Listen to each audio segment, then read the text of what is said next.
1991 সালের নির্বাচনের আগে বিএনপি 10টি আসনও পাবে না এমন দম্ভক্তির কারণে হেরে যায় তার দল। সংসদে তার দল আওয়ামী লীগের জায়গা হয়, বসেন বিরোধী দলের আসনে। এরপর 1996 সালে জামায়াতের সঙ্গে যুগপৎ আন্দোলনের মাধ্যমে 21 বছর পর ক্ষমতায় আরোহণ করে আওয়ামী লীগ।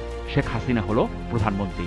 কিন্তু তাদের দম্ভ, একগুঁয়ে আর স্বৈরাচারী মনোভাবের কারণে 2001 সালের সংসদ নির্বাচনে গোহারা হারে শেখ হাসিনার দল। 2008 সালে সেনা সমর্থিত তত্ত্বাবধায়ক সরকারের অধীনে নির্বাচনে জয়ী হয়ে আবারও ক্ষমতায় যায় আওয়ামী লীগ। কিন্তু তাদের দুঃশাসনে দেশ জুড়ে অসন্তোষ দেখা দেয় এ সময়। ফলে ভিন্ন ফন্দি আটে শেখ হাসিনা। 2014 সালে একতরফা নির্বাচন করেন। তাতে বিনা প্রতিদ্বন্দ্বিতায় আওয়ামী লীগ ও তাদের মিত্রদের 153 জন সংসদ সদস্য নির্বাচিত হন। ওই নির্বাচনে বিএনপি, জামাত সহ বিরোধী দলগুলো অংশ নেয়নি। শেখ হাসিনা ও তার জোট সঙ্গীরা মিলে সরকার গঠন করে।